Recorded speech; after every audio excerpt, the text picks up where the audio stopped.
Again, welcome everybody. My name is Alia Takiddin. I work at the Rachel Cory Foundation as the administrative manager and also as our events and programming manager.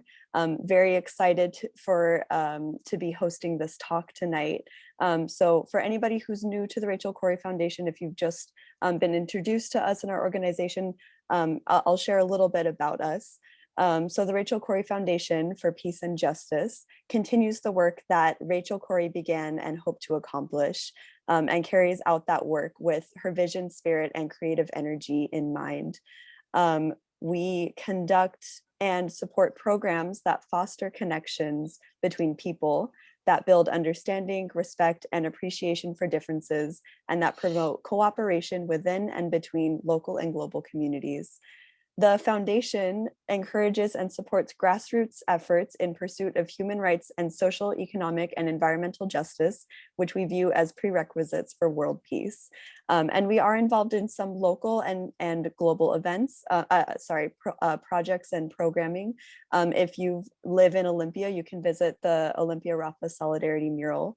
We also do host some Rachel Cory Memorial Scholarships for students in Palestine, as well as at the Evergreen State College.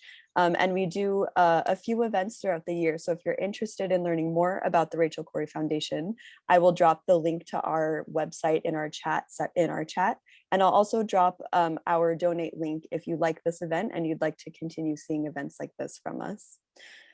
So I'm very excited to introduce tonight's talk, The Battle for Beita, Confronting Israeli Settler-Colonialism in the West Bank and Beyond. I will now introduce our two speakers, and then I'll pass it off to Steve Niva, who will take it from there. So Steve Niva is a professor of Middle East politics at the Evergreen State College and former editor of the Middle East Report magazine, who studies Israeli settlement expansion and has lived and worked in the West Bank. He will explain the broader strategy of Israeli colonization in the West Bank, why Beita's lands are being targeted, and how Israel's new government is composed of far-right settlers who support the annexation of Palestinian land. And after I pass it to Steve, we'll hear from Imad Ahmed, who is a Palestinian American whose family hails from Beita and who has spent extensive time in Beita. He will explain Beita's long history of anti-settlement resistance and outline the innovative popular resistance strategy they are employing to fight back against the Israeli settlement outpost and land theft. And just a quick note, we will have some time for a question and answer session after this. Throughout the talk, if you have a question that you'd like answered, please comment in the chat section. And then at the end of this talk, we'll answer those questions in the order that we received them with as much time as we have. So without further ado, I'm very excited to introduce our first speaker, Steve Niva, and pass it on to you. Thank you so much, Alia, and thanks to the Rachel Cory Foundation for putting on this event. And thanks all of you for showing up. I hope everybody's doing well these days, enjoying what you can of this summer and our summertime and all its crazy dimensions these days. Imad, do you want to get your camera up? There you are. Yeah, there you go. So I'm Steve Niva, and this is my partner in tonight's conversation, Imad Ahmed. Hi, Imad. Okay. Hi, guys. Thank you. Thanks for having us. Thank you to the Rachel Cory Foundation for putting this on. Really appreciate the opportunity to talk to everybody today. Looks like we have a great turnout, an intimate turnout. It's going to be good. Absolutely. So I'm going to give a little background and then I'm going to pass it on to Imad. But this discussion tonight that we're having with you about the Palestinian town of Beita and its fierce resistance to Israeli settlement expansion and colonization and land theft, which is going on not only in Beita, but all over the entire West Bank and all over historic Palestine and Israel-Palestine altogether. It came out of a conversation that Imad and I had in late May, I believe, when I was starting to write an article about Israeli colonization practices in the West Bank. And I started hearing about the dramatic and spectacular protests going on in this small village or town, let's say it's a growing town, in the West Bank near Nablus. And so what I'm going to do is give you a little introduction by way of a few maps and conversation about what Imad and I talked about, and then I'm going to pass it on to him to fill in the gaps. So I'm going to share screen right now. And this on, there we go. I hope everybody can see it. Imad, can you see that? Yep. Okay. So let me make it bigger. There we go. So Beita village or Beita town, it's growing. I think it's about 15,000. Is that right, Imad? That's correct. We have about 15,000. Okay. So we have Beita village. Here it is in the West Bank. And if we're thinking, just to review geography for everybody, we have what we call 1948 borders of the state of Israel, historic Palestine, and we have, of course, the West Bank, Gaza Strip, Jerusalem in the middle. And this is the outlines of some of the Israel's barrier wall that's been constructed. So see, we're going to be talking about this area up here in the northern West Bank, north of Jerusalem, in the area near Nablus. So I was working on this article and I started hearing about Beita, and I understood that some Israeli settlers had set up this outpost in what they called Evyatar, is how they named it. And it's on a mountain south, sort of in the southern areas of Beita. Imad might tell us more about that, called Mount Sabih. And it was led by this movement. Here's on the top of the mountain, and here's the outpost that was built in dramatic time, maybe about a month it took to put this up, or even less. It was over several weekends. They put these trailers up and so on and so forth. And quickly the Israeli military helped put electricity and water and things so people could actually live in there. And it was done very quickly in April to May. And it was led by this group, this Nahala settler movement. It's one of the most extremist groups of all the settler movements in Israel. And their leader is Daniela Weiss, and you could look her up and find out more about her and their movement. But basically, they're calling for an Arab-free Jewish theocracy. They're extremist religious Zionists, and they want to drive all Palestinians out of historic Palestine or induce them to leave however they can, among other things that they're interested in. And I've been hearing about these protests in Beita. Really fierce protests and really innovative even, which Imad will tell us more about, these night confusion rallies where they're using fires and burning tires and trying to smoke out the settlers and shining lasers at them and so on and so forth. And Israel's cracked down really hard. Maybe there's 5 or 6 people who have been killed. Hundreds have been injured in this, and we'll talk more about that. And I remembered that Imad had come from, I've known him for a long time, and I knew he came from Beita, and I knew his family came from Beita, and he'd spent time there. So I contacted him and said, can you tell me what's going on here? This is what I know. Can you fill it in? And fortunately for me, and fortunately for us, he said he was in touch with folks on a daily basis, his family and relatives and cousins and grandma, and the whole family was involved in this struggle. The entire town is involved in the struggle. And he shared his story with me, and we decided let's do something about this. Let's let people know what's going on here. And the media wasn't covering this. Instead, it was covering the new Israeli elections. And as many of you know, the new prime minister in Israel who replaced Benjamin Netanyahu is Naftali Bennett. And a lot of people didn't know much about him, but those of us who follow this closely knew quite a bit about him. That he actually was the former head of the Israeli Settlement Council. He is a settler. I mean, this is his mantra for Israel, that basically Israel needs to settle the entire land of historic Palestine. And so I started thinking about it. That is a pretty interesting back political story here, which is that these extremist settlers, and Naftali Bennett is an extremist settler, these folks are even more extreme, that they were timing this with the election to try and push the hand of the government. And I'm gonna discuss this later about the political strategy.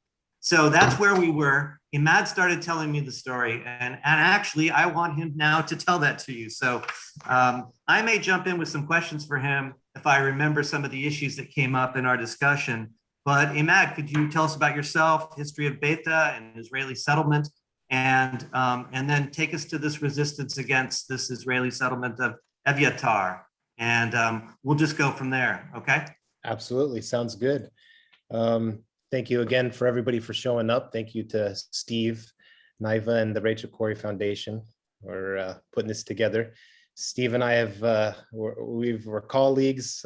He's a mentor of mine. I've known him for a long time. We've traveled to Turkey together. We've traveled to Egypt together. We've taught an Arabic class together. I mean, Steve and I are very close. So I appreciate everything he does on behalf of our people, and I look forward to talking to you guys tonight. So as we spoke, for people who are pretty familiar with Washington, I know, we have people from Washington, we have probably people from outside Washington. Imagine the hilltops of Wenatchee and Chelan in Eastern Washington. That's kind of what Beita is. Beita is a small village it used to be small, and it's growing and growing and growing. And Beita is actually the only Palestinian village that did not have a settlement on it. And Palestinians in that area were very proud of that. They're proud that that we're the only village and town in the West Bank that doesn't have a settlement on it, and it has a fierce history of resistance and popular uprising, and we protest. We have grassroots protests that happen every time that something like this tries to like a settlement tries to be put on our land. So Beita is majority of the people who live in Beita were farmers, and they farmed olives. They pressed olive oil, sold olives. My dad, for instance, when he was a young boy, he used to take our cheese that we made, and he used to take it to the next door, larger village, larger town of Nablus. He used to take cheese there daily. And that's kind of our history. Is we're farmers. It's like a vineyard almost. You can imagine hilltops, windy, Mediterranean climate. So I just wanted to give you guys kind of that picture. So it's a very beautiful place. And often when these settlements are thought up or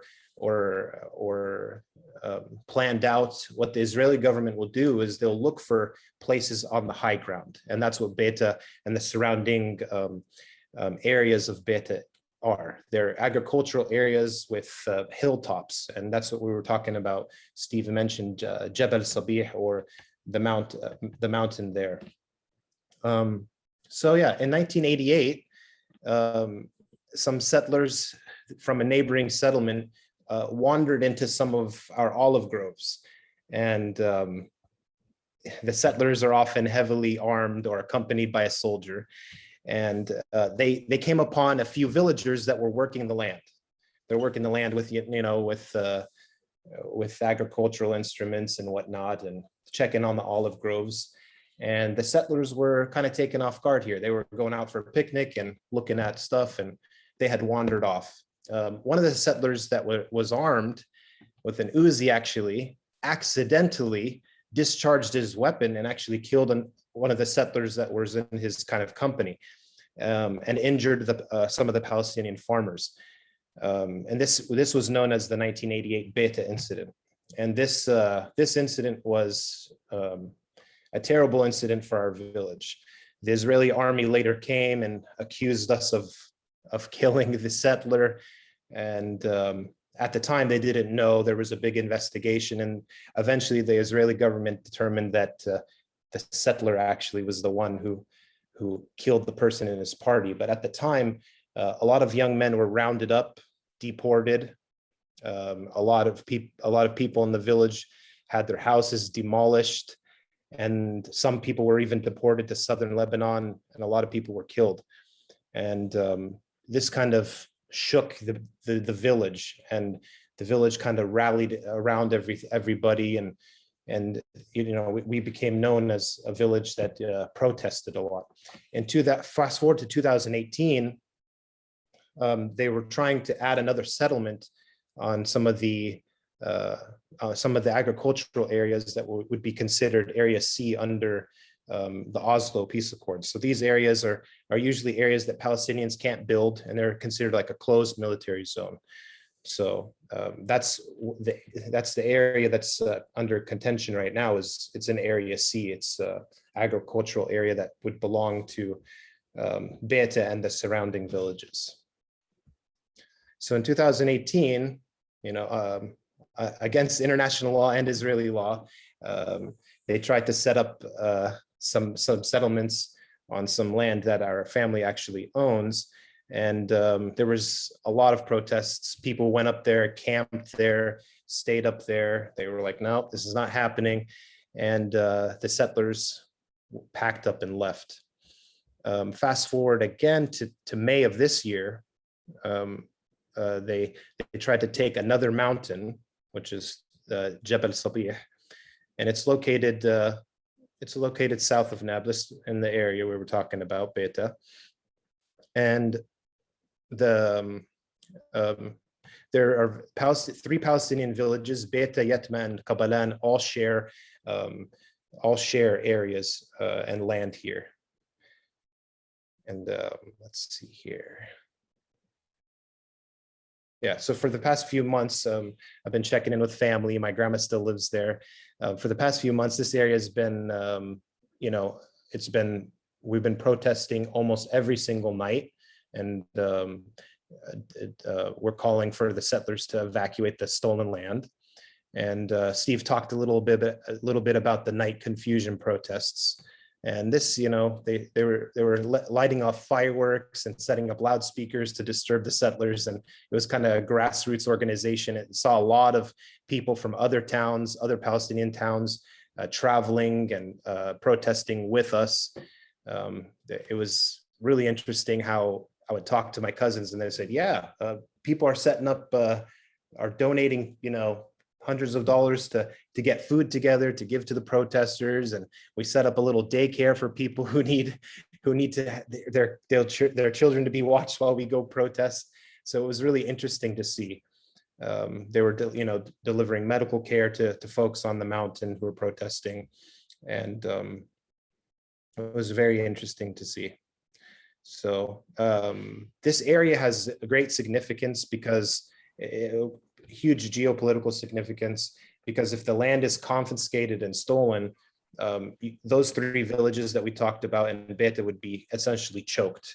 And then we'd see like an increase of military presence, which would choke, the economic growth of the Palestinians, and would essentially be the Israeli government would be able to cut off our village from everywhere else in the West Bank.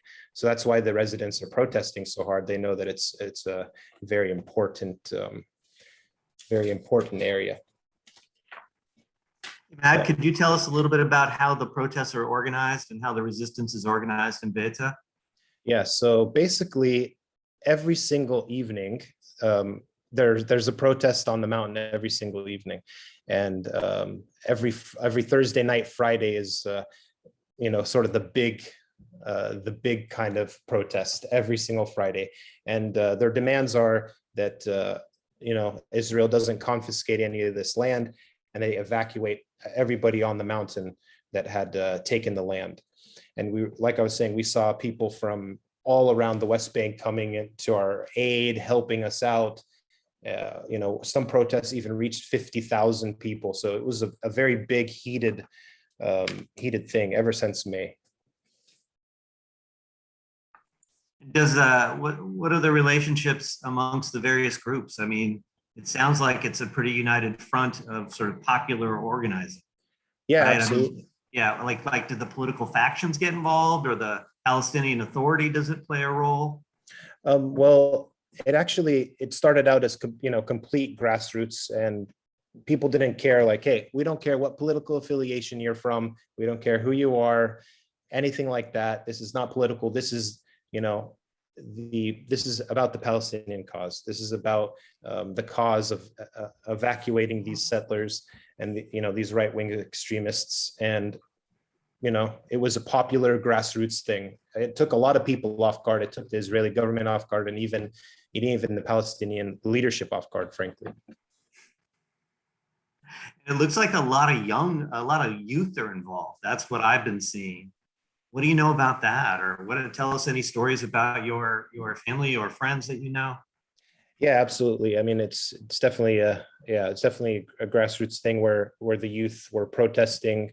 And unfortunately, one of the pictures that you showed of the 4 or 5 martyrs, unfortunately, some of the youngest people were shot and killed by the Israeli government. One kid was 15 and the other one was 19, and another father died. He was a lawyer. I'll put this up. I'll put that picture up for you. Yeah, you could see from there we go. Go ahead. Sorry. Yeah, you could see from the picture. Yeah, exactly. You could see the two guys on the right are very young. One was 14. He was a classmate of my cousin. And the one that's in the suit right there, he was a father of 3, and he was a local lawyer in the area. Yeah, so I heard he was a lawyer. Yeah, so very sad stuff. And then I understand that someone was just killed last week. What do you know about that story? Yeah, so the story last week is the Israeli government was for protesting, for asking for our land to be returned to us. The Israeli government actually collectively punished the 15,000 residents of the town. They limited our water, so they shut off water to the town. They closed the entrance to and from. They closed exits to the town, so no one could get in, no one could get out. So this gentleman last week was an engineer. He was a water engineer, and what he was doing every night is he would go and he would turn the water back on. That was his only crime. He would go every single night and turn the water back on to the main line of the water that the Israelis were cutting off. That they were cutting off and limiting. He would go with just some plumbing equipment, a wrench, some things. He would go there, turn the water back on, and allow the residents to have water again. After 4 or 5 days of doing this, the Israeli government and the army in the area discovered that someone was turning on the water. So they waited for him, and then when he went and they found out who did it, they shot and killed him actually last week. For his only crime, I'm saying that sarcastically, his only crime was turning on the water for the village. Yeah, and he was a professional, as you said, an engineer. I think he had a family. I think he said that you knew of the family or something like that. Yeah, my family over there knows of him. Yeah, absolutely. So where are we now then in terms of the broader struggle? What's the story then with this settlement here with Aviatar, this hilltop settlement? Where are we now? So where we are at now is that about 2 or 3 weeks ago, they as you can see from the picture, they set up caravans, they set up mobile homes, they electricity lines, water lines. Back up. Yeah. I mean, it was an agricultural area that people were used, that Palestinians used before, and an area that we were not allowed to build on under Oslo, under the agreement with the Israelis. And so where we're at now is that a few weeks ago, these settlements, of course, I'm not sure if everybody knows, these settlements are illegal under international law and even under Israeli law. And we're awaiting a case from the Israeli Supreme Court, actually, on the final verdict of the settlement. A few weeks ago, they did actually evacuate the settlers, but they kept all of the equipment, all of the housing up there. And the people of Beita are saying, we're not going to stop protesting until everything's gone and we get our land and we're able to farm it and able to live on it and able to do with it what we please, essentially. I mean, it was my understanding that in fact a lot of that land was deeded, titled private land. Isn't that right? Sorry, deeded and titled by who? Well, that it was privately owned Palestinian land. I mean, you know, because there were some parcels of land aren't necessarily privately owned with deeds and titles, but my understanding is that almost all this land that this settlement was built on is that. You know anything about that? Yeah, absolutely. I mean, a few of the residents gave interviews to the local media. It's all privately owned land. I actually, not in this area, not in this picture, but my grandfather lost a lot of olive groves, just maybe 15 minutes from the area that you're showing right here. We lost a lot of olive groves. It was just confiscated. They're just like, hey. Let me get a map up for that. Hold on. I think I have a map of that area that I was going to show later. Hold on. There we go. Here. Yeah. Beita, Aviatar. So Yeah. where? Over here, Yeah. you're saying? Yeah, you see Beita there. And right here. Yeah. And to, I guess, to the right of that on the map, that would be to the west, to the east of that. We had privately owned land that was, you know, rural areas with olive groves. And unfortunately that the land, my grandpa goes up one day and they start shooting at him, and he's like, what's going on? They're like, sorry, you can no longer come to this land over here. This land has been confiscated. It's a closed military zone, and it's gone. It doesn't, we don't care about your private deeds. We don't care about your private land ownership. It's just ours now. And yeah, we were just farmers. So there's really nothing you can do. So that's after this kind of land confiscation, you know, Palestinians in the area thought, okay, we need to make sure that we protest every single land confiscation. And we need to make sure that we, you know, vehemently resist any type of land confiscation. And you could see the map, how fragmented Palestinian towns are and how they're squeezed. You could see in the blue are Israeli settlements. So they kind of take the high ground, squeeze the towns around them, and this settlement that they would have would actually give them like total control around the West Bank, actually. That's right. And look, I mean, I'm going to talk about this in a little bit, but maybe you might have some observations before we move on, Imad. But like this settlement, Yitzhar right here, is notorious for being the most extremist settlement in the entire West Bank, save for maybe downtown Hebron. These folks have a rabbi that has said killing non-Jews for the service of the land of Israel is acceptable. He's announced that as a ruling. You have some of the most extremist young groups, these hilltop groups that I'll talk, hilltop youth that go out and basically purposely destroy Palestinian lands. Then you have Itamar, which is also, if you know anything about these, tell me more, but this is what I've learned. Itamar is also very extremist. And then of course, Ariel is squeezing into the middle. And I'll talk a little bit about this, but it's basically that the settlers want to create this whole buffer down to Migdalim.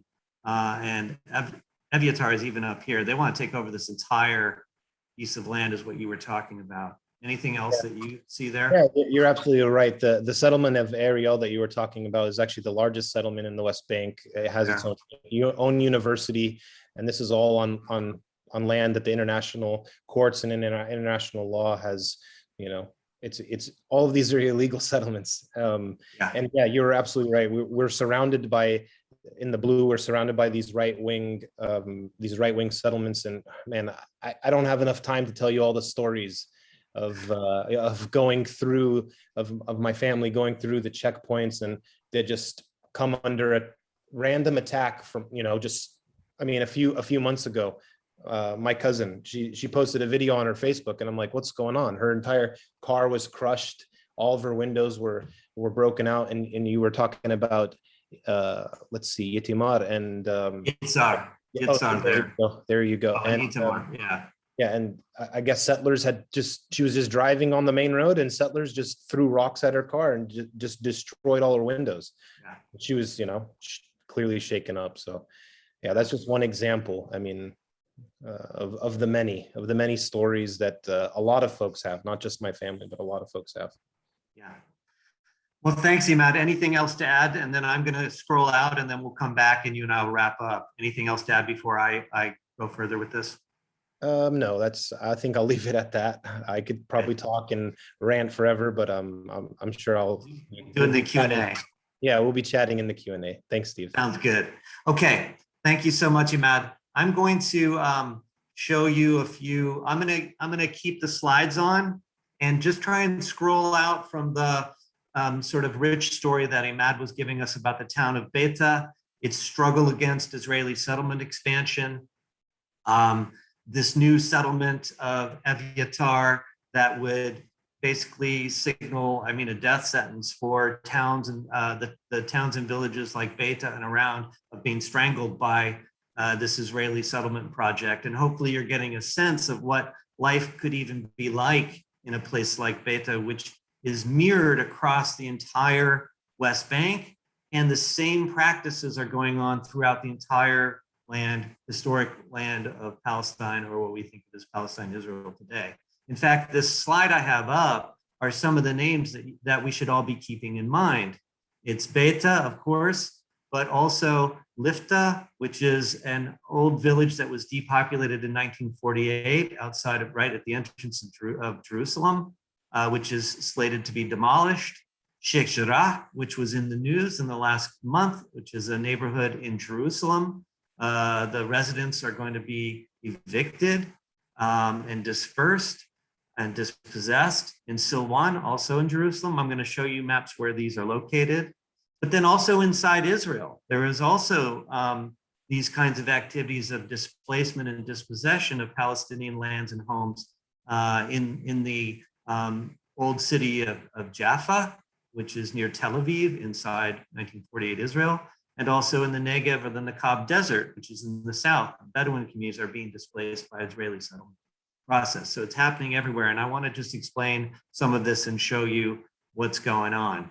So what we're really talking about here, and I think what Imad was just telling us in great detail from the particular point of view of even one village, is what scholars and analysts and most critical thinkers about the situation in Israel-Palestine today refer to as settler-colonialism, which is a particular form of colonialism in which the colonists seek to dispossess and replace the original population or the native population at the time of a colonized territory with a new society of settlers. That's settler colonialism. There's other forms of colonialism, which are more about exploitation, resource extraction, and so on.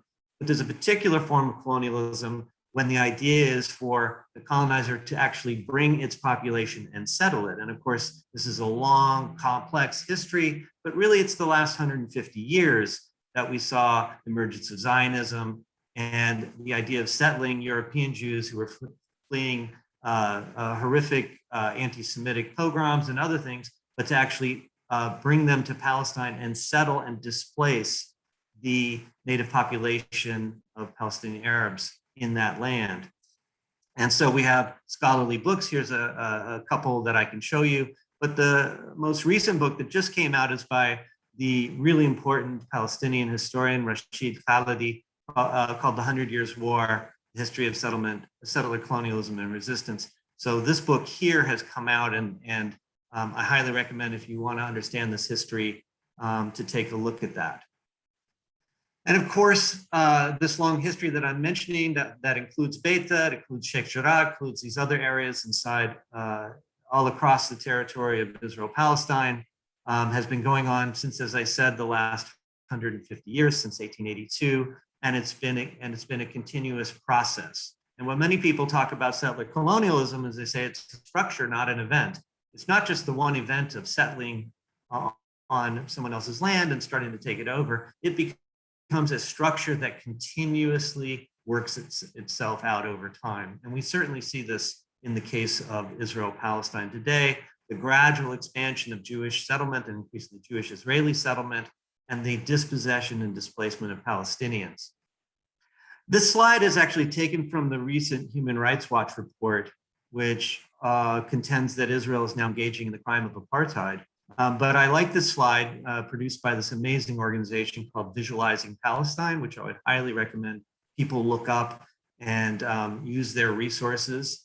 But this this slide is really important because it tells us that in the land of Israel, Palestine today, you roughly have an equal population distribution. You have 6.8 million Jewish Israelis and 6.8 million Palestinians, some of whom live inside 48 Israel, the Israeli borders, or the officially recognized borders, some who live in Jerusalem, which was annexed by Israel in 1980, some who live in the West Bank, and some who live in Gaza, but it's roughly equal populations. And everywhere we see the integration of the Jewish community into the state and into its territorial landholding, and the separation and dispossession of Palestinians, and it's been ongoing.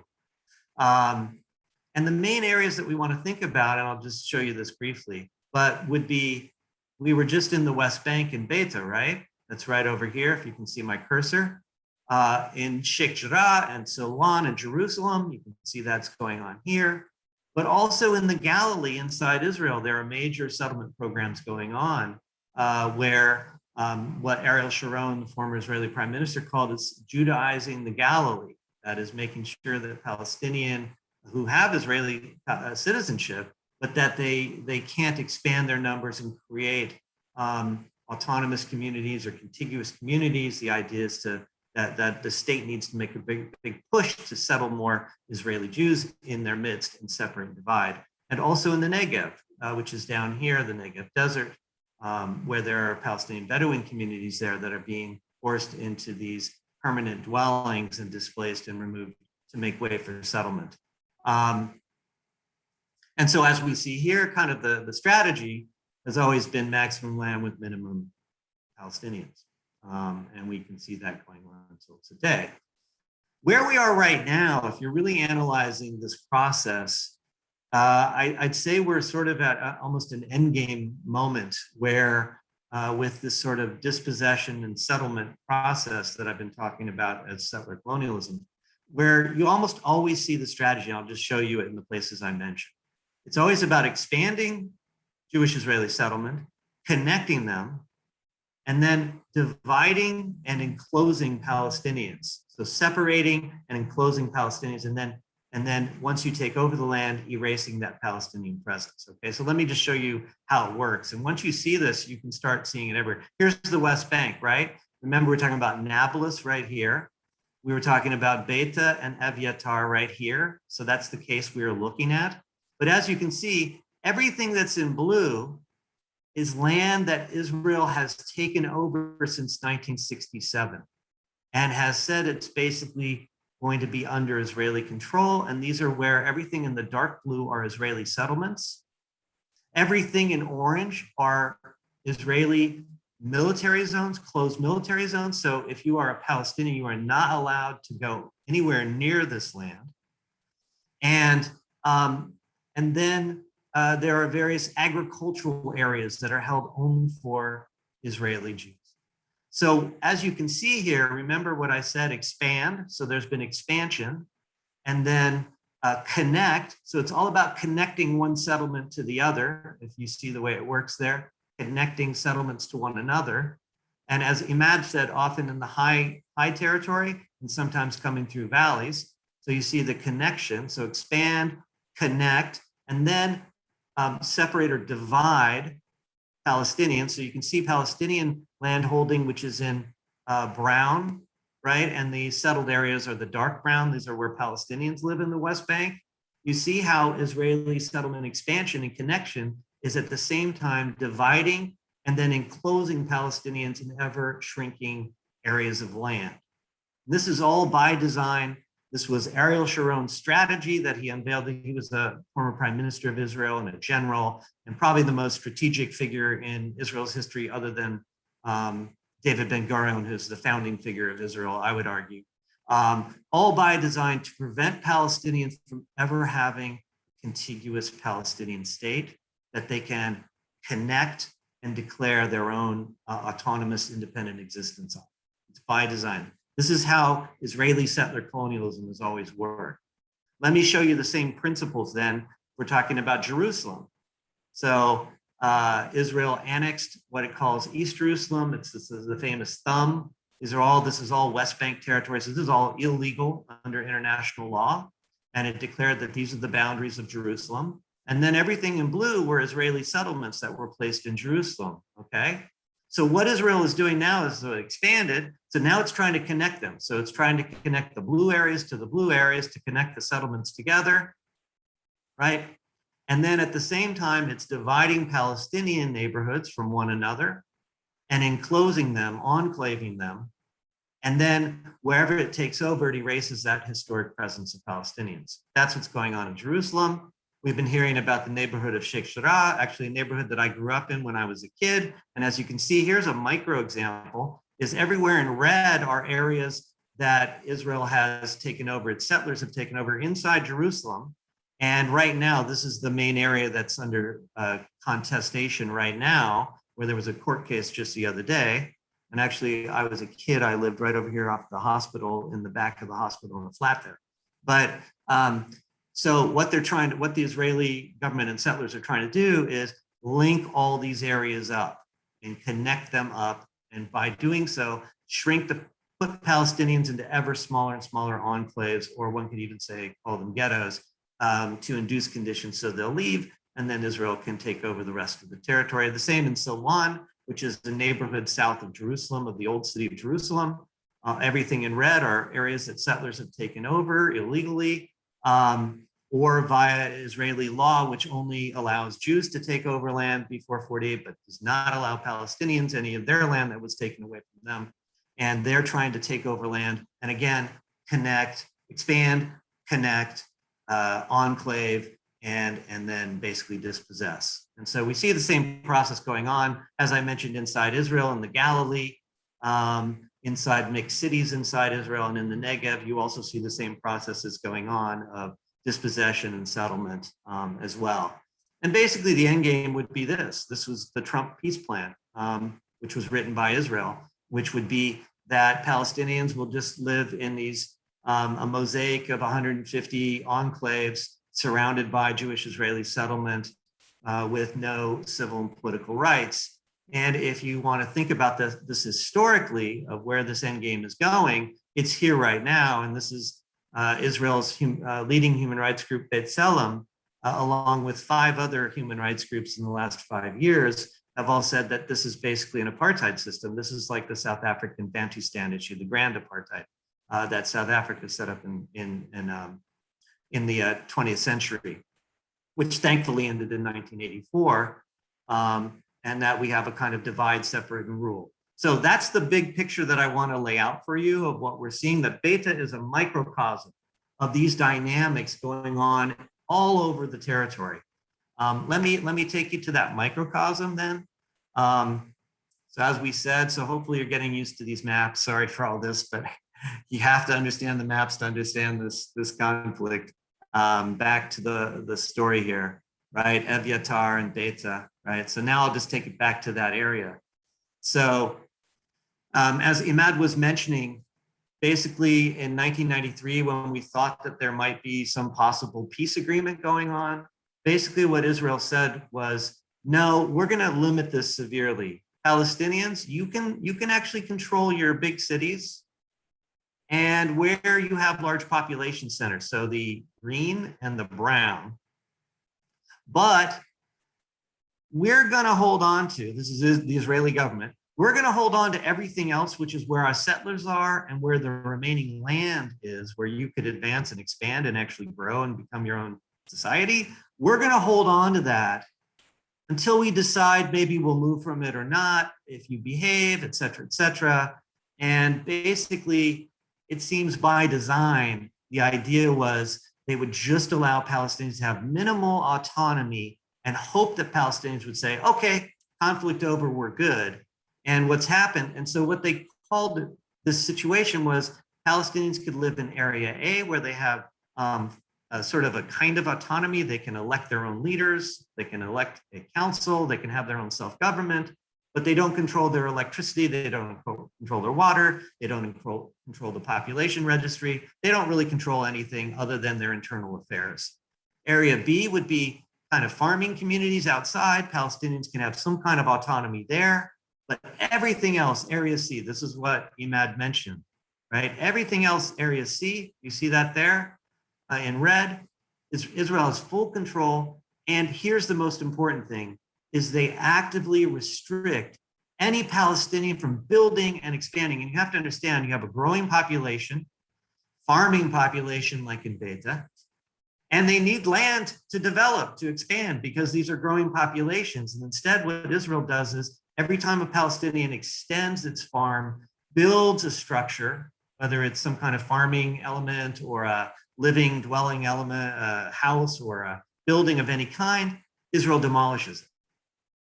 Palestinians can apply for permits, but Palestinians have gotten rejected. 99% of their applications for permits in Area C have been rejected, whereas Israeli settlements, 99% get accepted for their applications of growth and their permits. So this is what the Human Rights Watch report and the B'Tselem report and others are saying. This is an apartheid situation where we have two people living in the same area, but we have a separate and unequal system, like a Jim Crow system, where one group has full rights and the other one is under basically military dictatorship and has limited rights.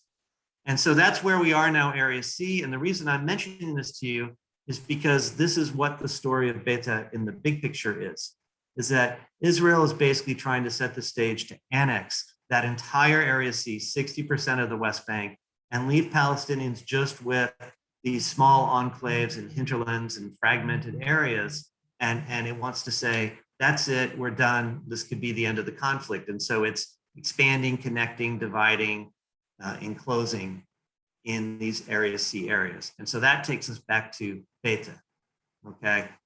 Where Ebiatar, even though it's a small outpost, as Imad was saying, it's on a big hill, it's in a crucial area, it can permanently divide this whole cluster, and it connects Ariel to Kfar Tapuach, all the way down to Megdalim, and then surrounds back to Shiloh and back to Eli. Do you see what it does? And then it connects up, so to Itamar and around. So Ebiatar is basically intended to be sort of the nail in the coffin to create an enclave here that then it can even further suppress and tighten and restrict. That's the goal, and hold on to this permanently, to colonize this and transform it into Israeli sovereign territory. All of this is illegal under international law. It's illegal, actually, much of it's illegal even under much of Israeli law. However, in the West Bank, Israeli law largely defers to military dictatorship and whatever the politicians and the military figures decide. So that's the story, the bigger story here of what's going on with Ebiatar. I'm going to skip down, well, and if you could see, I was mentioning annexation. So the idea would be to annex everywhere except these areas in blue, right? And these are all the dark blue are settlements. And the idea would be to annex this entire area into Israel. And like I said, here you go. It's a Bantustan situation is what you would have. Discontiguous Palestinian enclaves with nowhere to grow, no farming land left. It creates conditions for Palestinians to basically to leave. Which is, I think, the idea of the current regime of Israeli rule today. So let me take you to the final part I want to say, and then we'll open up to some questions and answers. Okay, here we go. So I want to just talk a little bit about the settlers who are doing this, and then we'll wrap up. The Israeli settlers could be divided up into roughly two communities. One is those that are basically sanctioned by the state. The state of Israel gives extensive subsidies and inducements to get Israeli Jews to come into these occupied territories and live in these settlements. Especially in the last 12 years, it's made a concerted effort to do so. For example, cheaper housing, financial benefits, tax breaks, business incentives, et cetera, right? And this is a state-directed process of settlement. And those who get attracted to this are not necessarily extremists or people who are religious Zionists. Many of them are secular. Some of them don't really have a position even on the overall conflict. Some of them might even be pretty liberal. but they're attracted by these benefits and so on and so forth. That's what Naftali Bennett, the Israeli prime minister, that's really the project that he was most interested in and spent all his time promoting. You also have what I call wildcat settlers, which are primarily very fundamentalist religious Zionists, some incredibly extreme. The Israeli government calls some of them Jewish terrorists. These are folks who basically believe they have a mandate from God to settle as much land wherever there's a Palestinian or an Arab on their land. They want to remove them, and they want to Judaize the land to the maximum level, and they'd like to expel the Palestinian population from the entire land of Israel, which they believe is a mandate from God. And these are the folks. Oh, and let me mention to you, there was actually a very interesting HBO series. It was a 10-part series called Our Boys. It's a bigger backstory, but I think, you know, it has its strengths and weaknesses, but its strengths at the cup half full is that it really lets you into the culture of Israeli settlers, both the more extremist wildcat settlers and then the state-sanctioned settlers, many of whom are just Orthodox Israeli Jews, many of whom are Mizrahim. That means they're from they're Eastern Jews, or they came from Muslim and Arab lands. This Our Boys series, it's a dramatic series, actually brings you into their community in some ways that I had never seen before, to tell a particular story. But the far right extremist settlers include groups that are known as the Hilltop Youth, Gush Emunim, which were declared a terrorist group for a while. They're right-wing, ultra-nationalist, religious Zionists, and also this Nahala movement, which is the one behind Aviatar, and their leader is Daniela Weiss. The Hilltop Youth basically roam the occupied territories looking for possible places. They're probably the ones who stoned the car of Imad's cousin. They like to provoke Palestinians. They like to get Palestinians to engage in resistance, and then they call in the army and use violence against them to take their land. They're very aggressive. And right now at this time, they believe that this is the moment for them to permanently make their mark of dispossessing Palestinians and taking land. So Daniela Weiss's organization, Nahala, which means heritage in Hebrew, the Hilltop Youth. You have this guy, Yossi Dagan, who moved his office to Aviatar.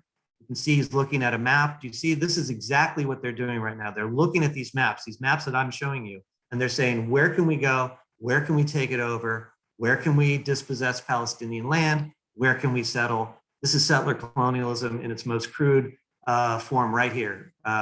Someone like Yossi Dagan. And as I said, they believe it's time to permanently annex to Israel Area C. They're not done. They want the rest of it too. But this is what they believe they can get right now. They want to annex Area C. So that's why Beita is so important, but also these other cases that I've been talking about. And they want to annex this whole area, everything that's not the blue area, they want to annex that permanently. And so they're grabbing hilltops, grabbing areas, destroying Palestinian crops so that they won't use them, and then they'll try and take over the crop. And so that's what Aviatar is. Okay, so let's come to the Israeli government. So as we know, Benjamin Netanyahu was defeated in the most recent elections.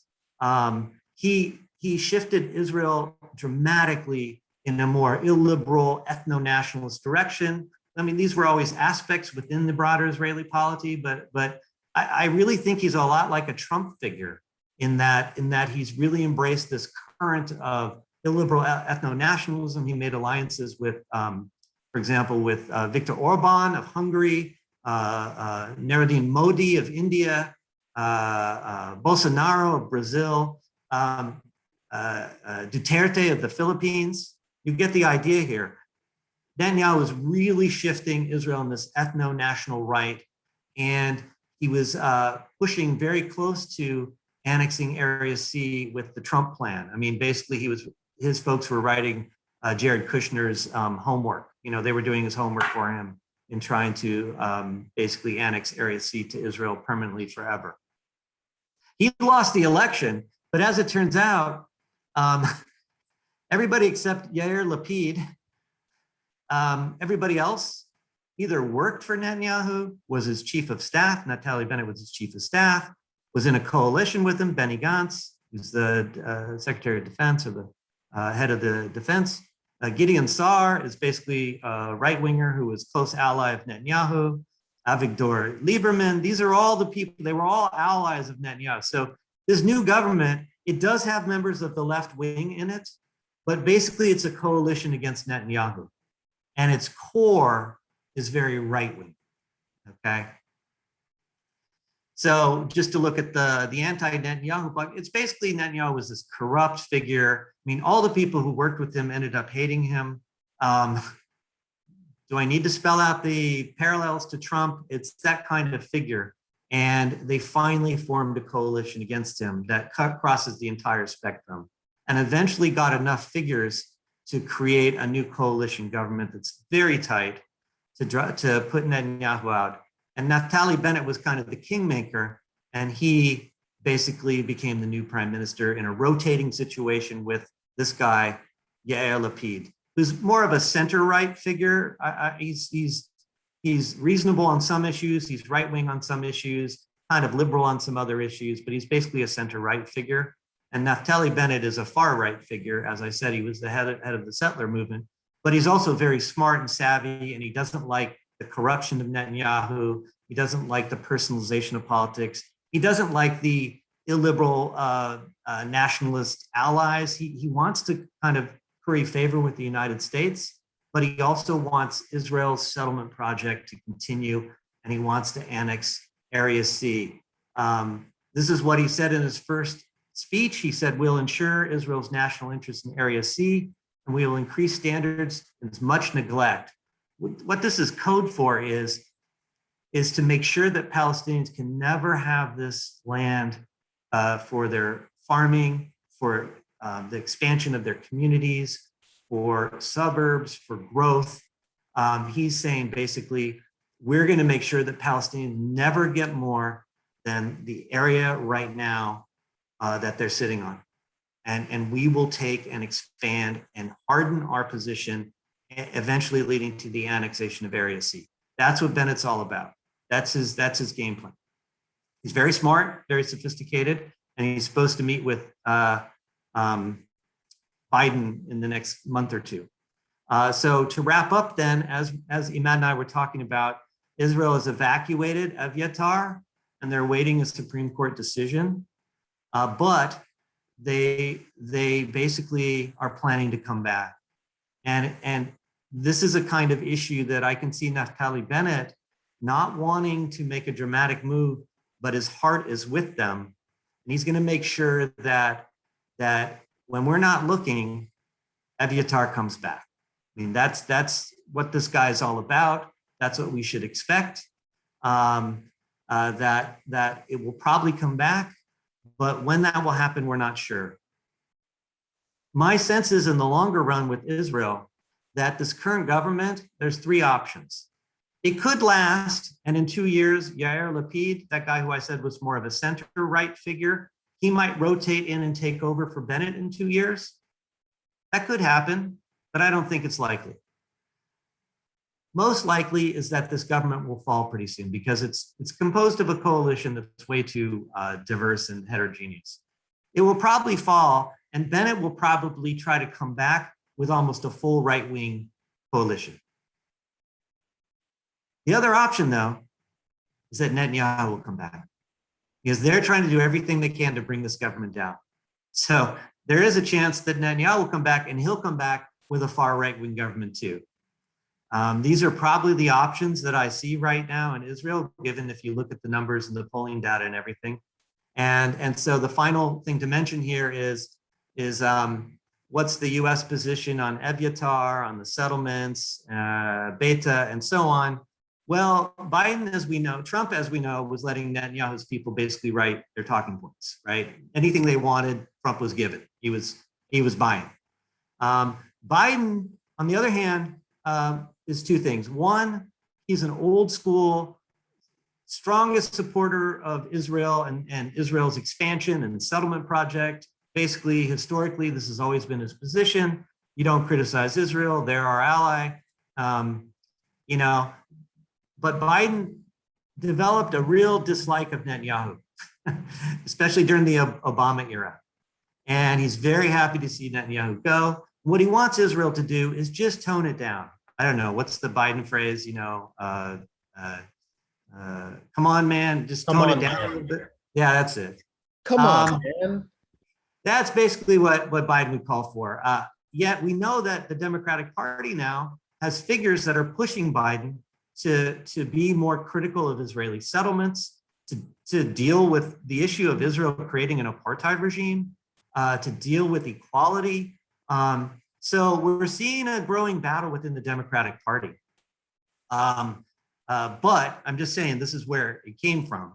And the last thing I'll show you here is that I found the most interesting document of where the US foreign policy should go that's like within reason, you know, not completely utopian, but is very smart, and is this document from the Carnegie Endowment for International Peace, written by a number of very savvy and smart analysts who say that the US should end talking about peace processes that never go anywhere, that just reinforce the status quo, should end the idea of being even-handed between the two sides, which really means allowing Israel to get away with a lot of things, and should actually shift from doing that to an approach that prioritizes rights, a rights-led approach that basically suggests that any violation of rights, whether in the West Bank or Jerusalem or inside Israel, that the United States will hold firm and hold everybody accountable. That could include the Palestinian Authority, which is very dictatorial now, or Hamas, which is also very dictatorial, that basically to shift the paradigm.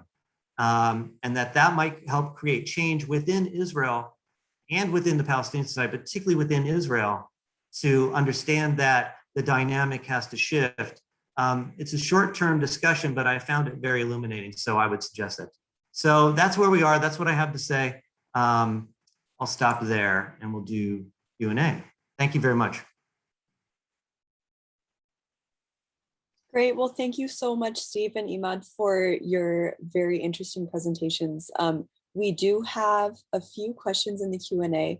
And for the audience, if you think of a question while Steve and Imad are answering other ones, please feel free to drop them in the chat and we'll answer them in order.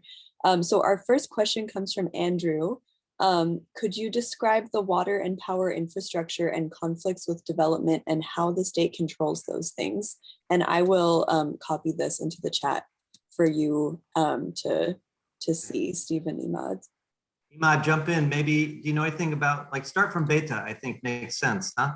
And then we can move our way out and see what we can help with. Yeah, absolutely. First of all, thank you, Andrew, for coming on. Andrew's a farming friend. He's a good guy. He's an amazing scholar himself.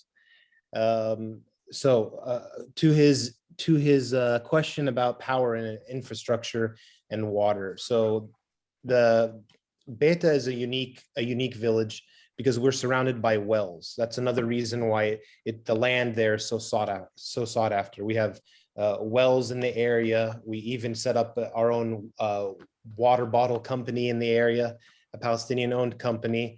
I'm not sure if they're still operating right now, but the Israeli government put a lot of pressure on the municipality, and we unfortunately don't, besides a few personal wells, we don't control our own water. And folks in the area started putting up solar panels, and the Israelis started pressuring the folks there and said, sorry, we're going to limit the amount of people that could actually import solar technology to the area. My uncle put solar up at his house. He was one of the lucky, recipients, and then it was cut. You guys can't control your own power. You guys can't control your own water. And basically anything to get in and out of the village, we have to go through a checkpoint. So they control almost all aspects of our life. The air, the water, the infrastructure, the power. And like I was telling you about the story of the collective punishment that we received a few weeks back for protesting, they actually limited the water in the summertime. They just turned it off. So I hope that answers the question. Yeah, I would only add that when Israel occupied the West Bank in '67, it basically began to rule the West Bank by using old British military law that had been used earlier in Palestine. And it used this formula of imposing military law, military rules, military orders, right? And that's basically what governs Palestinian lives. And one of those laws, I can't remember when this, but it's in the 70s, I think, early 70s maybe, was a law that said Palestinians cannot, this is just building on what Imad's telling you firsthand, Palestinians are not allowed to develop any sources of water or water supply, including even capturing rainwater, without a permit from Israel, without a permit from the military authorities, which Israel later called the civil administration. So that's the situation. And this also has to do with electricity, as what Imad was just saying there, that Palestinians are not even allowed to get electricity for themselves outside of what Israel controls unless they get a permit. And so this is another key aspect of the way in which Israel rules Palestinian lives is everything. You imagine every aspect of your life. You want to get a license. You want to get a new car. You want to build something in your house. You want to extend a fence in your backyard. You have to get a permit for this from the Israeli military. So that includes the electricity and the water and so on and so forth. And why? In part, it's control, but the other is to make sure that the bulk of these resources can be used for the settlers. Thank you both. Our next question is from Shelley. What do the protesters do with lasers? Get that, Imad? Yeah, so the protesters would actually use the lasers and point them at the settlement. They were basically, trying to say, we're not going to let you guys just act like this is a normal process where you could just come in, take 50 acres, take 100 acres, take 150 acres, and you'll go to sleep at night. Everything will be fine when you confiscate our agricultural land and our resources. So what they were doing was they were lighting off fireworks every single night, playing music, dancing, shining lasers, kind of trying to make sure that life doesn't just go on and things are not, this is not normal, to establish like this is not a normal thing. You can't just come in, take the land and go to sleep at night and act like this is a normal thing. So that's kind of, that's what they did with the lasers. So hopefully that answers your question.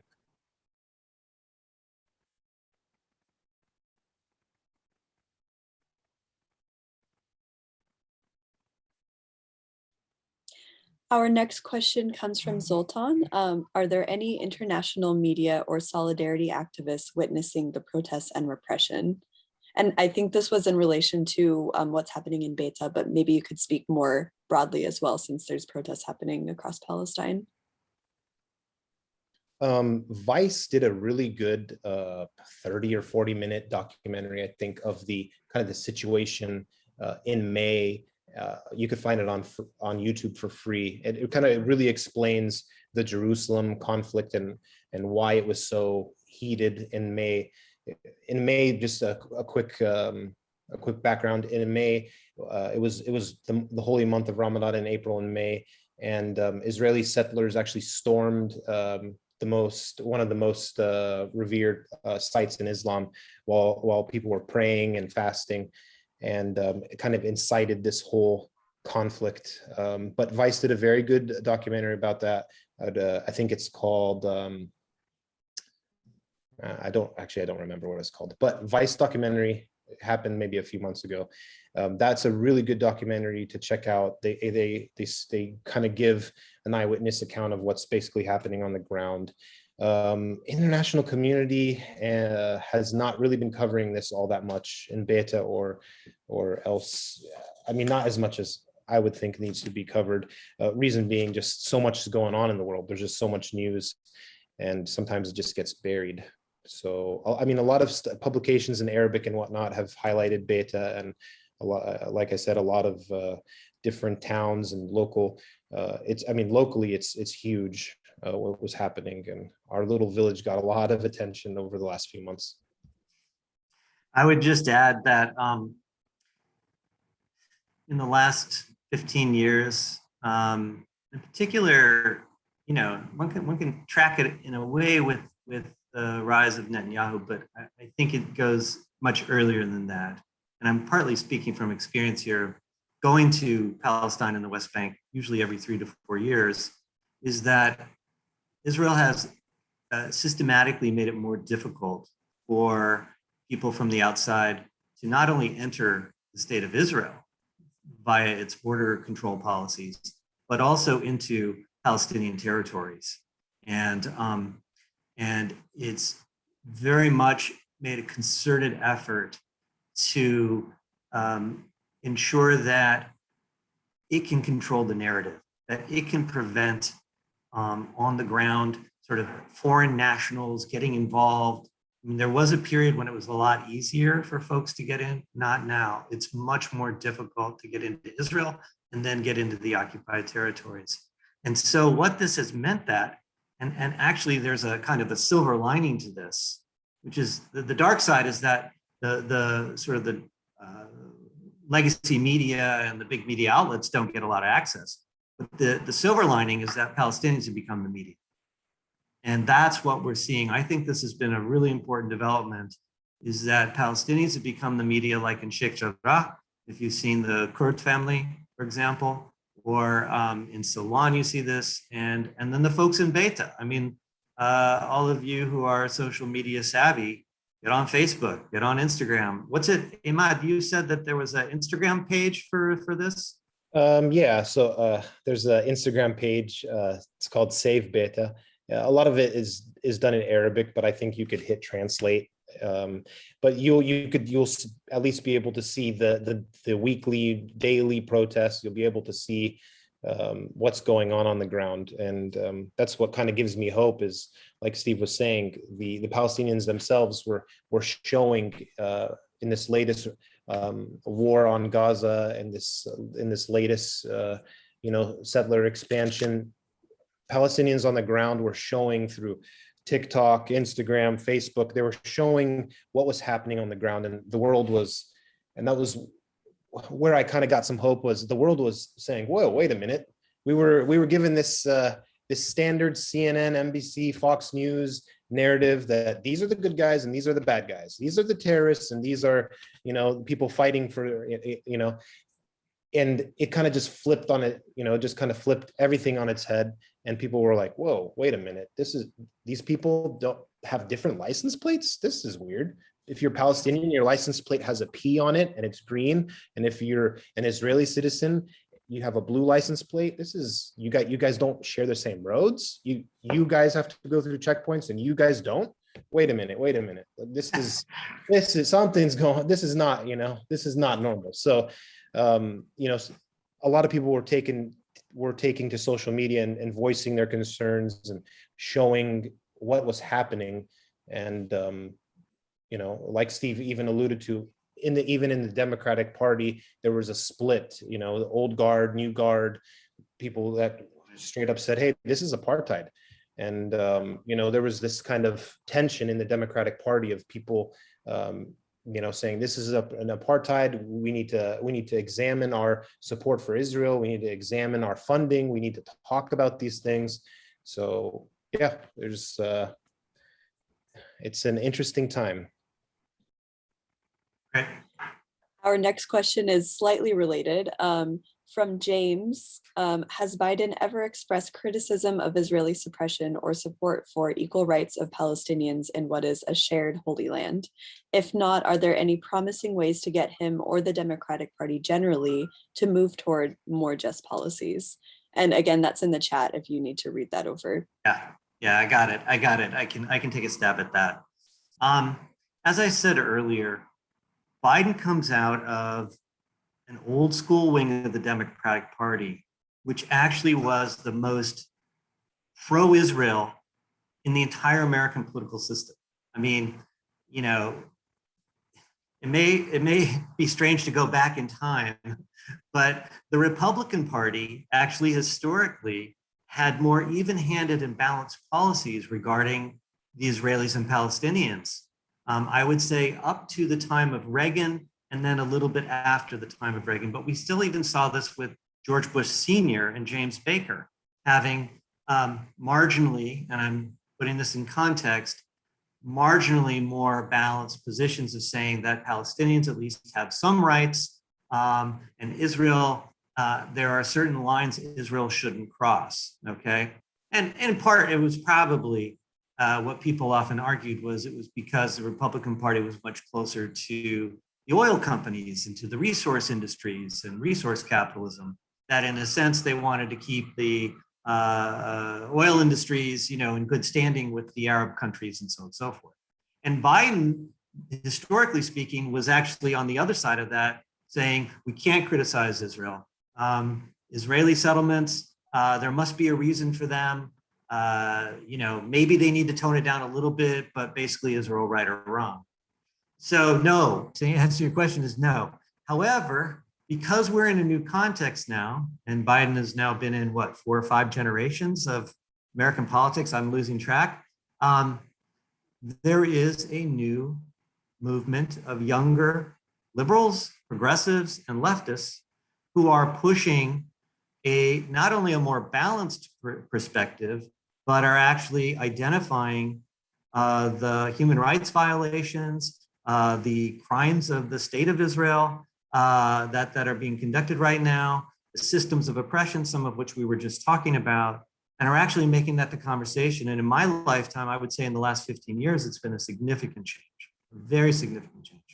And so and then in the last 5 to 6 years, maybe more, let's say 7 or 8 years, we've seen politicians in the Democratic Party take real steps in that direction. And of course, we know the squad, right? We know AOC, Ilhan Omar, Rashida Tlaib, and the rest of that group. But there also are others. And the one I really want to draw your attention to is a congressperson from Minnesota called Betty McCollum, who has really come out for holding Israel accountable on human rights violations, just the standard human rights violations: right to life, children shouldn't be detained, houses cannot be demolished, land cannot be confiscated without title or law, right? And she has actually introduced a bill that I think is really significant if you're talking about kind of kicking the can down the road or shifting, you know, kind of crossing a Rubicon, of a bill that calls for conditioning U.S. military aid to Israel, which is $3.8 billion a year plus add-ons, sometimes $4 or $5 billion a year, on end-use human rights violations and demanding accountability.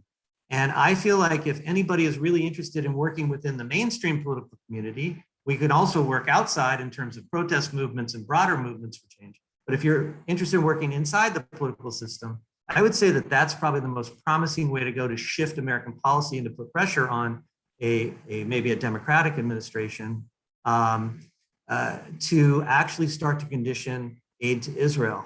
Because I think that this is a significant game changer, because Israel fears, I think more than anything else, basically scrutiny and oversight and accountability, so it can no longer be an exceptional state, which is what it is right now under US foreign policy rules. And it doesn't want to see that change. And I think this goes across the spectrum in Israel. And so even a small change like putting human rights conditions on the end use, hopefully you understand what I'm saying here. Like, what does that money buy? What is that being used for? The end use, right? And if that destroys Palestinian homes, imprisons or kills Palestinian youth, confiscates land, violates human rights laws, then Israel could be held to account. Even though that doesn't sound huge, I actually think it could be quite significant in opening the door towards a shift in greater accountability and basically normalizing Israel as a state which U.S. foreign policy should hold to certain kinds of standards. But of course, then we need to change U.S. foreign policy too. So that's my quick answer to that very good question. Thanks. Our next question from Kamran, controlling resources seems like a common theme by Israel. Thoughts on the COVID-19 vaccine disparity between Palestinians and Israelis? Imad, do you have anything on this? I mean, sort of obvious things we can say, but. Yeah, I'll just go ahead and try to tackle that. Thank you, Kamran, for asking that question. Israel was one of the most vaccinated populations, and in the entire world. They did a great job rolling out the vaccine and getting all Israeli citizens vaccinated. When it came to Palestinians, under international law, if you're an occupying force, you have to afford the same rights to the people you're occupying as your citizens. Unfortunately, Israel didn't live up to that and withheld vaccines and didn't mind just withholding vaccines. And then a few months ago said, oh, we got some vaccines for you. And when the Palestinian Authority went and got them, they found that they were unfortunately expiring or expired. So that was quite depressing. That was not cool. There's not really much else to say about that. It doesn't surprise me. They don't abide by international law. So, yeah. I don't have much to add to that other than it feels like the structures we're talking about just get reproduced in every aspect of Israel's relationship to Palestinians. And here's where I really think that the recent human rights reports by Human Rights Watch, by Beita, by a coalition of Palestinian and Arab human rights organizations, and by a UN committee, all saying that Israel is basically engaging in practices of apartheid, which is separate and unequal system of ethno-racial domination and exclusion and marginalization. It seems to fit when you describe almost every practice in terms of relationship between Israel and Palestinians. And so the issue of the distribution of the vaccines would fit exactly right in there, that one group is going to be favored over the other. And in fact, the use of the distribution of vaccines to Palestinians were conditional to get, it wasn't just giving them for the sake of health, it was to get concessions. It was to use them as a way of achieving political outcomes. So yeah, just fits with the story.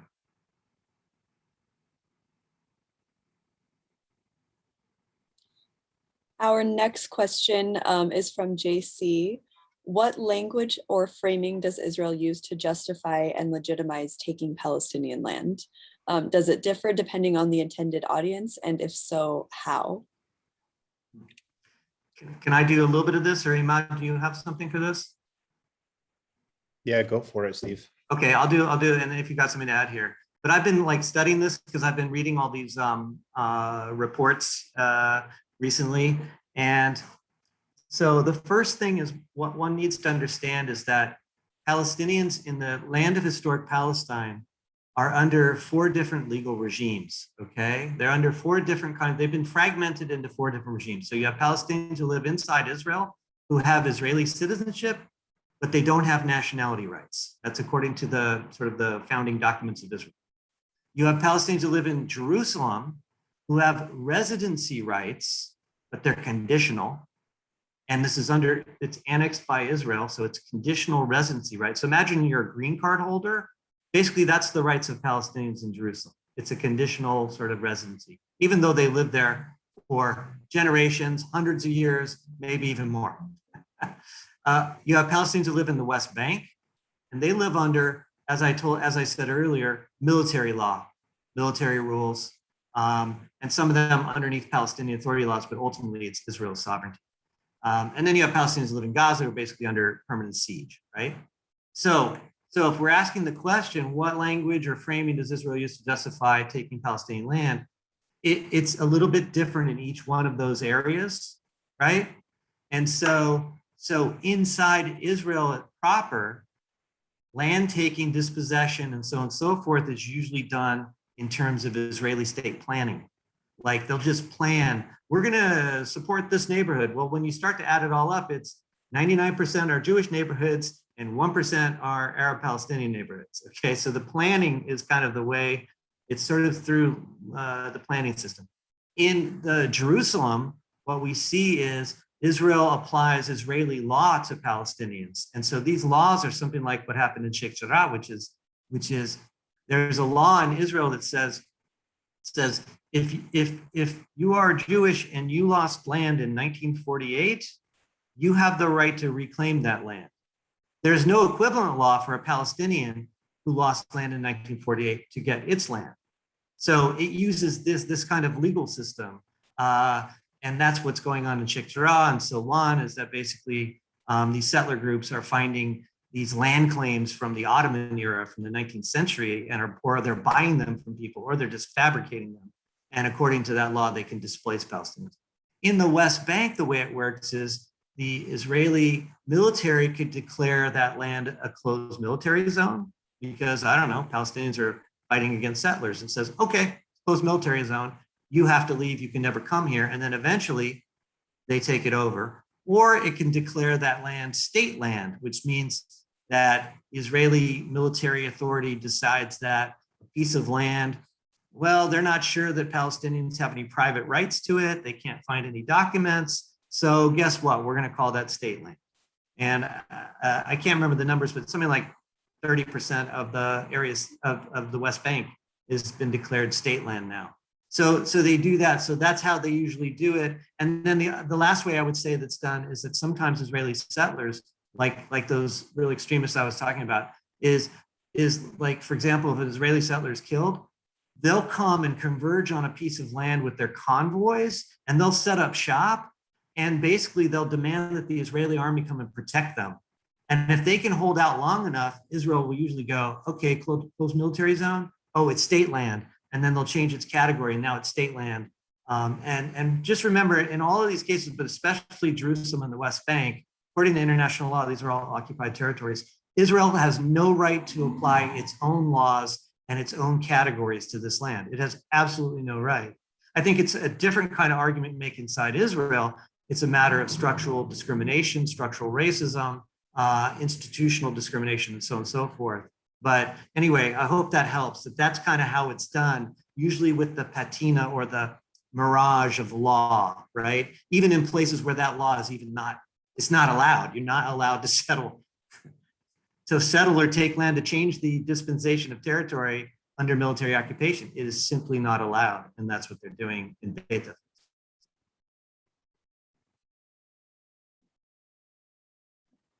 Okay, and we have time for one last question as we are getting to 8:30. This is also from Zoltan. Let's go all night. It's all good. We really could go all night. We could. I could.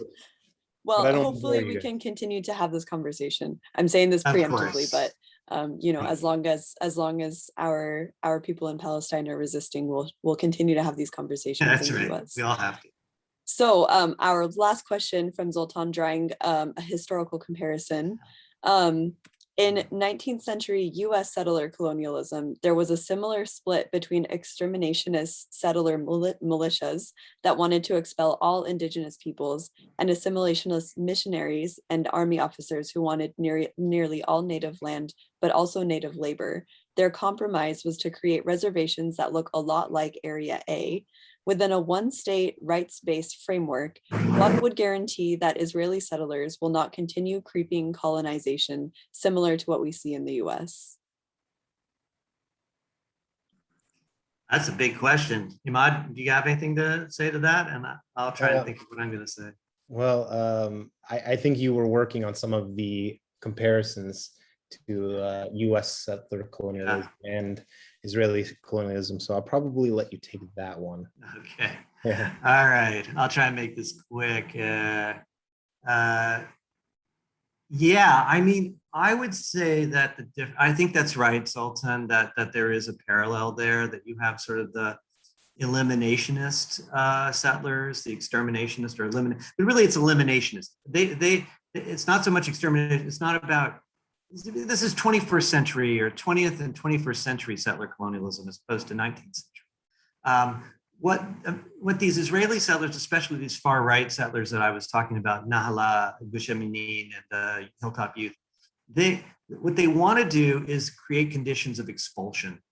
That's what the elimination and expulsion is that's what they want to do. But yes, that's what they're interested in entirely across the entire system, as opposed to the other settlers. And I think Naftali Bennett actually could represent this wing, realize that in the 21st century, you can't expel another population, at least openly. You can't do it in some sort of like what happened in 1948 in the Naqab, in the expulsion of 750,000 Palestinians from their homes and land in 1948. Can't do that now. And so they recognize that there's a limit to the project. And that's where I think it's really important to go back to Ariel Sharon in 2005. He frequently visited South Africa, and apparently, according to Italian diplomats and others, he was always asking the South African officials about how they worked the Bantustan system, how they created these native homelands for Africans, and the pass laws to prevent them from coming into the white areas of South Africa. And I think that's what you're getting at here. And South Africa got its model from the US, from reservations, right? I mean, these are, in South Africa, it's called reserves, right? And that comes from reservations, and reservations were the unceded land, right? The reserved land in the United States. So I think that's right. I think that there are these two poles that we're seeing. That's how far right Israel has become now. It's basically between those who are interested in Bantustans and those who are interested in expulsion and elimination. You finished that with a question. So I agree with the parallels, but I think South Africa is probably like the midway point between this. And then within a one-state rights-based framework will guarantee Israeli settlers not continue creeping colonization. Well, I guess that the quick answer there would be, what is the regime of the one state? If indeed there is only one state, which there is now, and perhaps the only answer to this conflict would be one state, right? What is its regime? And in regime, I don't mean a bad word. I mean, like, what's its political system? And if it were a system based on complete equality, where Palestinians could go and live anywhere in the entire territory, just as Jews could, in other words, no longer separate and unequal, but unified and equal, right? Then perhaps that might not be the same issue. Although I would say that in any one-state solution based on equality and freedom, like what happened in South Africa, at least officially, formally after 1994, is you would have to have reparations and compensation to the Palestinians that address the issue of the severe land loss and the financial deprivation, but I think it primarily land deprivation. That there would need to be, and this didn't happen in South Africa after 1994, right? I think most of us understand that that was the fatal flaw. They ended apartheid, so they ended legal discrimination and the regime of white supremacy, but they didn't end the material basis, the land and wealth and that gap that had grown under apartheid, which is what's happening in Israel-Palestine today. That would have to be addressed. So I guess I would just say that I hear your question. I think it's a good one. I feel like everybody have to think about it, but there would not only have to be complete equality and between Israelis and Palestinians, legally speaking, especially of where you could live, but there would also have to be a kind of reparations and an equalization of especially land and wealth. And wealth, I mean in the broad sense. So yeah, but I mean, we're not there yet. We have to shift right now. We have to shift. Those of us who believe in justice in Palestine, we have to begin to take this momentum and shift to broaden the movement, to shift the perspective on the very fact that Palestinians themselves deserve equal rights, full equality, and freedom on their own land. And that work has to be done before we can really get into hypotheticals about where that will go.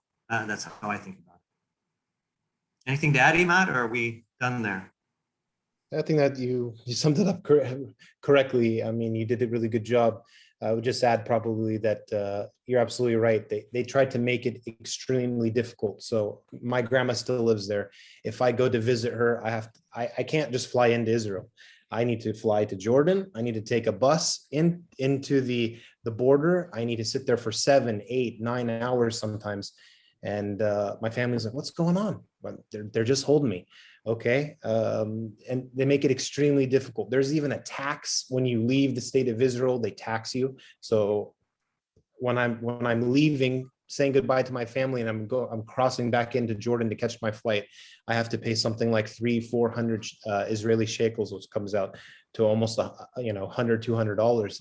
They make it extremely difficult to visit. So they look at your name. Oh, Ahmad. Oh, you have family here. Oh, okay. Well, we're going to make sure that this is going to be very difficult for you to move around and to visit, coming and going. And then some of the strategies that they try to use is that the folks that live there, they try to make life so unbearable that's like, okay, where can I go? Can I go to Turkey? Can I get a visa to the United States? Can I go to Canada? I just want a job. I just want to support my family. I just want a normal life. I graduate college, and then I get out of college, and then I have no opportunity to work. I have no opportunity to build a house. I apply for a permit, rejected. There's no life for me here. So they tried to make life so extremely difficult for the folks on the ground that are Palestinian and Arab, and conversely make it so easy for the settlers. Build a swimming pool, use as much water as you'd like, not a problem. So that's kind of just what I would add. Thanks, everybody. Thank you both so much. This conversation truly could go on, and maybe we can consider doing a part 2 to this.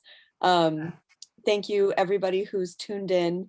I just dropped a link to the Rachel Cory Foundation website. If you would like to see more programming like this, please consider making a donation. The link is below here. And apologies to the folks whose questions we didn't get to. Steve and Imad, is there a place that our audience would be able to contact you if they do have follow-up questions? Yeah, you can find me at the Evergreen State College, and you can find just Steve Niva, and you can look it up and use my Evergreen email. I can put it in the chat. That would be great. Yeah. And we can also follow up to everybody here with the contact information as well. I'm sorry, Imad, go ahead. Oh, I was just gonna say, you could drop my email that you have in the chat as well. Anyone who has any questions that we didn't get to today, or just wants to know more, they can feel free to email me, and I'll be more than happy to get coffee with whoever, outside, distanced, however you'd like to do it. And I'll answer any questions I can. Thank you, Steve. Thank you, Alia. Thank you, the Rachel Cory Foundation. You guys do amazing work for social justice. You guys are allies that are amazing. Steve is near and dear to my heart. Thanks, man. Family friend that we've had for a long time, and That's right. Good experiences. And thank you, everybody, for tuning in. I appreciate it. And please share the recording once it comes out. Absolutely. Take care, everybody. Have a great night, Okay. and stay safe.